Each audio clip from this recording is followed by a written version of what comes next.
Pemirsa, kita bertemu kembali di kanal YouTube Juristen Legal Indonesia di awal bulan puasa ini.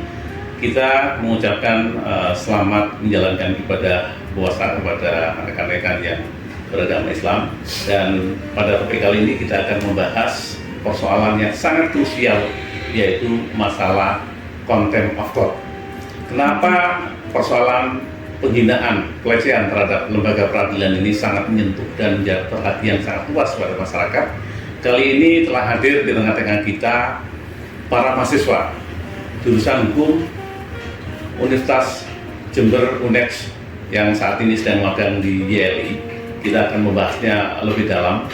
Kali ini mengupas, melihat dari banyak aspek, dari banyak sudut terkait apa yang dilakukan oleh dua tokoh advokat yang saat ini berita acara sumpahnya telah dibukukan, yaitu saudara siapa mas? Rasman Arif Nasution. Ya, dengan Firdaus. Baik. Sekali lagi, saya tidak berpanjang kata. Mereka akan mendiskusikan secara detail terkait persoalan tersebut. Saya kembalikan kepada moderator. Silakan untuk dibahas lebih lanjut. Halo sahabat hukum sekalian, jumpa lagi di kanal YouTube Juristen Legal Indonesia bersama saya Siti Nurfewi Fatimahu. Saya Dinar Aiwardani. Saya Budindra Cahaya. Dan saya Nalila Citros Piantoro. Dan saya Syed Napat Ahmad Albana. Oke teman-teman sahabat hukum sekalian, pada kesempatan kali ini kita akan membahas nih terkait dengan isu-isu seputar advokat yang saat ini sedang viral saat ini.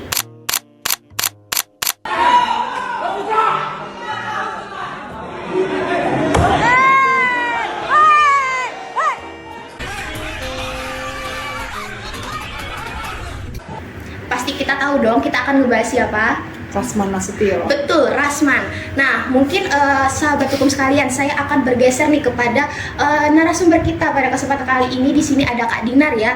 Nah, sebenarnya apa sih yang isu-isu viral saat ini yang berkaitan dengan advokat si Rasman Arif Nasution ini? Mungkin bisa dong dijelaskan laporan apa sih yang ada di Pengadilan Jakarta Utara ya kalau tidak salah?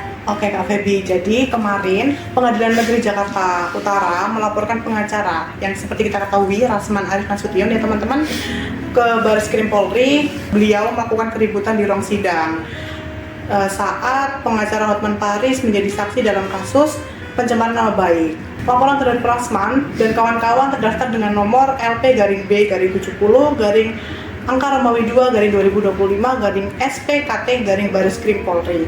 Nah, Rasman tersebut dan kawan-kawan dilaporkan dengan 3 pasal sekaligus teman-teman, yaitu yang pertama pasal 335 KUHP diancam dengan pidana penjara paling lama 1 tahun atau denda paling banyak Rp4.500. Kemudian yang kedua itu pasal 207 KUHP dengan ancaman pidana paling lama 1 tahun 6 bulan atau pidana denda paling banyak Rp4.500 dan atau pasal 217 KUHP dengan ancaman pidana penjara paling lama 3 minggu atau pidana denda paling banyak Rp1.800. Seperti itu Kak Febi. Oke. Terima kasih Kak Dinar. Berbicara terkait dengan Rasman Arif Nasution nih teman-teman, mungkin bisa kita kaitkan juga dengan contempt of court seperti itu.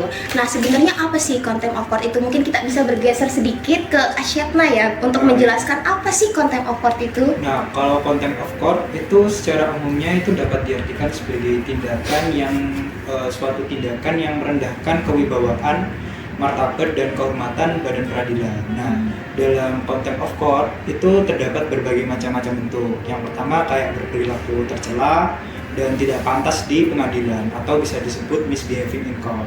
Nah, yang kedua itu yaitu tidak mentaati aturan-aturan di peradilan atau bisa disebut disobeying court order. Sedangkan yang ketiga yaitu menyerang integritas dan imparsialitas pengadilan atau bisa disebut scandalizing the court. Dan yang keempat yaitu menghalangi jalannya penyelenggaraan pengadilan atau bisa disebut obstructing of justice. Dan yang terakhir yaitu perbuatan-perbuatan penghinaan terhadap pengadilan dilakukan dengan cara pemberitahuan atau publikasi, yaitu subjudice law seperti itu. Oke, terima kasih Kak Syedna. Mungkin bisa dikatakan ya secara garis singkatnya itu merupakan perbuatan yang melanggar etika seperti itu ya. Iya. Nah, mungkin sedikit ingin bertanya nih, berbicara terkait dengan etika, bagaimana sih cara mekanismenya untuk melakukan pemberhentian itu seperti apa mekanismenya Kak Syedna? Dalam mekanismenya itu pemberhentian advokat itu biasanya bermula dari suatu laporan atau aduan. Nah, yang kemudian dalam hal tersebut akan diperiksa oleh organisasi advokat oleh yang bernama yaitu Majelis Kehormatan Advokat. Biasanya dalam organisasi advokat itu terdapat Majelis Kehormatan Advokat. Nah, hal tersebut atau bisa kita sebut MKA. Nah, dalam MKA itu melakukan pemeriksaan terhadap advokat yang diadukan, yang nantinya advokat-advokat yang diadukan atau yang bersangkutan itu dapat diberi kesempatan untuk membela diri, yang kemudian berlanjut jika terbukti melakukan bentuk suatu pelanggaran berat, advokat nantinya bisa disanksi berupa baik teguran, skorsing, atau pemberhentian sementara ataupun tetap. Yang kemudian jika advokat merasa keberatan, ia pun dapat mengajukan banding atau upaya hukum lainnya nantinya.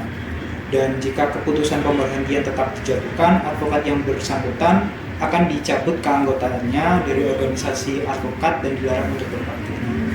Oke sahabat hukum semua, saya izinin untuk menotis nih terkait dengan tadi kan Kak Syedna sudah menjelaskan terkait dengan bagaimana sih mekanisme pemberhentian dari advokat itu sendiri. Nah, mungkin menanggapi dari berita-berita yang sedang viral nih, katanya di berita-berita itu ada salah satu Bapak Firdaus ya sampai naik ke atas meja. Nah, saya ingin bergeser sedikit ke Kak Indra nih. Ada nggak sih sebenarnya sanksinya, mungkin dari sanksi administrasinya kalau berkaitan dengan sampai tindakan naik ke atas meja seperti itu? Baik, terima kasih. Sebenarnya kalau yang dilakukan sama saudara Firdaus itu tadi yang sampai naik meja ya, sebenarnya kalau di dunia advokat itu kita kenal dengan sanksi administratif dan juga sanksi pidananya. Kalau sanksi administratif itu ada dalam undang-undang advokat. Itu bisa kita lihat dalam pasal 6, itu dijelaskan bahwa advokat yang berbuat tercela maupun itu dari lisan, perbuatan dan juga melawan hukum dan juga mencemarkan nama baik pengadilan itu bisa di sanksinya apa? Kalau kita merujuk pada pasal 7 ayat 1 itu ada berawal dari yang pertama teguran lisan, terus ada teguran tertulis, lalu ada pemberhentian sementara itu dari 3 bulan sampai 12 bulan. Terus kalau memang masih berbuat hal yang sama itu bisa diberhentikan dengan pemberhentian tetap. Nah, entah siapa itu yang memberikan pemberhentian dan juga sanksi-sanksi itu. Kalau kita merujuk pada undang-undang advokat, tadi sempat dimention oleh saudara Syedna, ada yang namanya majelis atau dewan kehormatan advokat. Nah, ini nanti bakal diputuskan oleh dewan kehormatan advokat apakah perbuatan tersebut memang telah melanggar pasal tersebut. Lalu dewan kehormatan advokat bakal membuat keputusan seperti itu kan ini. Oke sahabat hukum sekalian, aku izin nih untuk menotis terkait dengan tadi kan kata Kak Indra sendiri bisa diberhentikan secara tetap seperti itu ya. Nah, yang ingin saya tanyakan nih, pemberhentian secara tetap itu apakah dia tidak bisa berpraktek atau bagaimana? Bagaimana nih mekanismenya? Nah ini ya, saudara Syedna ya, mungkin kalau dari undang-undang advokat itu kita bisa ketahui bahwa pemberhentian tetap ini bukan berarti diberhentikan secara dari prakteknya itu kan. Ya, kalau sebenarnya ya, kalau istilah pemberhentian tetap dan sementara itu ada di pasal 7 Undang-Undang Advokat. Nah, pemberhentian advokat secara khusus itu diatur di pasal 9 sampai pasal 11. Nah, yang dimana dalam terutama pada pasal 10 ayat 1 penyebab advokat itu diberhentikan, salah satu penyebabnya yang pertama yaitu karena permohonan sendiri, yang kedua yaitu dijatuhi pidana yang telah berkekuatan hukum tetap karena melakukan tindak pidana yang diancam dengan hukuman 4 tahun atau lebih. Nah, yang terakhir itu berdasarkan keputusan organisasi advokat itu sendiri. Nah, hal tersebut terutama dalam pasal 10 ayat 2 menyebutkan bahwa advokat yang diberhentikan berdasarkan ketentuan sebagaimana yang dimaksud pada ayat 1 itu tidak berhak menjalankan profesi advokat. Hal tersebut itu tidak adanya suatu ketegasan normatif. Pastian gitu ada. Iya, suatu kepastian yang dimana salah satunya itu kan tidak memenuhi asas legalitas atau jika dirunut ke lebih lanjut lagi itu tidak memenuhi seperti lex stricta yang dimana tidak ada suatu ketegasan normatif apakah pemecatan itu hanya permanen sebagai advokat dari organisasi yang memecatnya atau sebagai advokat untuk selamanya, yang dimana ia tidak boleh menjadi advokat untuk selamanya. Sehingga di dalam undang-undang yang diatur itu pemberhentian itu kewenangan organisasi advokat itu yang menjadi kelemahan kita, yang dimana ketika kita diberhentikan kita dapat berpindah ke organisasi advokat lainnya. Oke, jadi bisa dikatakan kita masih banyak nih kekosongan-kekosongan hukum ya seperti itu dalam regulasinya. Nah, ini yang menjadi titik permasalahan. Nah, mungkin aku izin bergeser sedikit ke Kak Citra ya, berbicara terkait dengan permasalahan kita yang sedang viral ini, yang sampai naik-naik meja, kemudian kekosongan hukum, kemudian kita juga katanya belum ada PP-nya ya. Nah, itu gimana nih menanggapi itu semua, Kak Citra? Sebenarnya kalau misal kita berbicara tentang caruk maruk dunia advokat ini, kegaduhan yang ada di dalamnya itu tuh banyak banget faktor yang ada di belakangnya.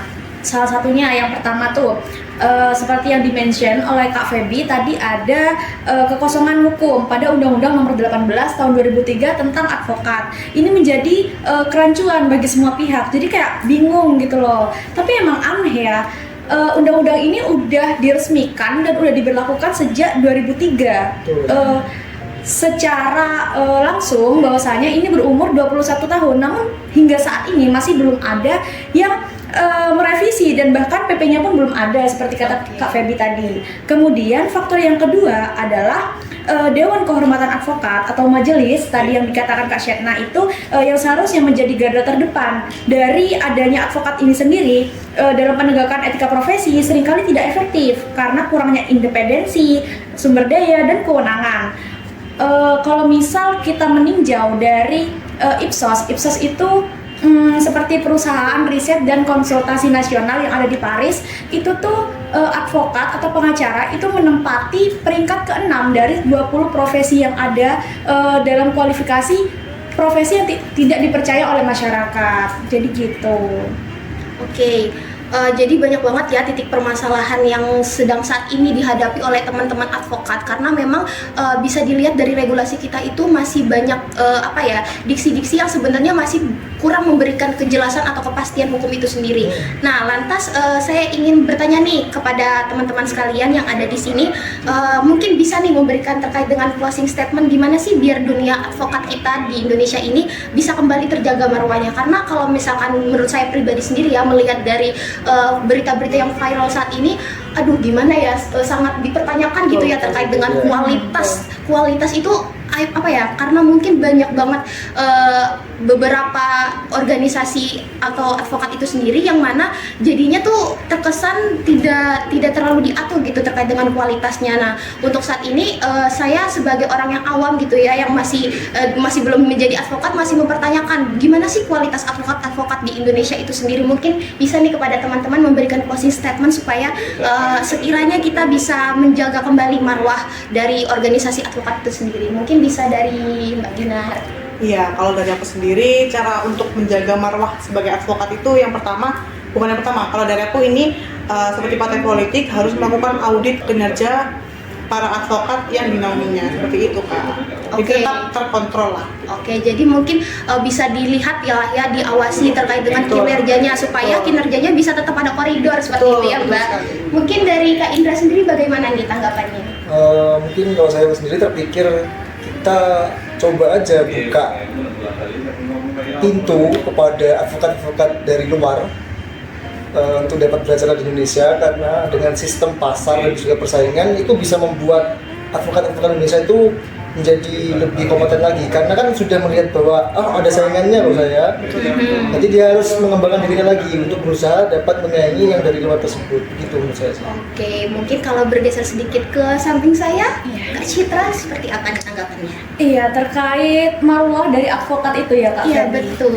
Mungkin dapat dimulai dari internalnya sendiri. Internalnya adalah regulasi kita. Regulasi kita itu pada Undang-Undang Nomor 18 Tahun 2003 tentang advokat itu masih banyak banget kekosongan hukum. Seperti yang pertama, enggak yang pertama. Ini dari saya masih saja. banyak ya. Iya, masih banyak sebenarnya. Cuma langkah kecil yang bisa dilakukan, diimplementasikan nantinya adalah merevisi undang-undang tersebut terkait batas usia maksimal seorang advokat itu. Padahal dalam undang-undang tersebut batas minimalnya itu diatur, kenapa batas maksimalnya Maksimal. tidak? Oh gitu. iya betul. Berarti kan kalau minimal diatur seharusnya seyogianya maksimalnya juga ya Kak Citra. Benar Kak Feby. Oke, mungkin kalau dari Kak Syatma sendiri bagaimana tanggapannya? Kalau dari pandangan saya, terutama jika kita mention terkait kualitas advokat ya, hal tersebut mengingat ada banyak sekali organisasi-organisasi advokat, maka perlu adanya suatu pengaturan terkait standarisasi mengenai silabus dan pengajarannya, sehingga dalam kualitas-kualitas para advokat nantinya itu dapat tetap terjaga, yang kemudian untuk memastikan kualitas tetap terjaga sebagaimana yang tadi dimention oleh Kak Dinar, kita perlu adanya suatu audit pada organisasi advokat tersebut. Oke, bagus banget ya closing statement dan pandangan dari teman-teman nih untuk menanggapi terkait dengan isu caruk-maruk dunia advokat. Nah, untuk itu kami mahasiswa Fakultas Hukum Universitas Jember pamit undur diri, sampai jumpa di podcast berikutnya. Eva Unet, Ilmu Amal Integritas.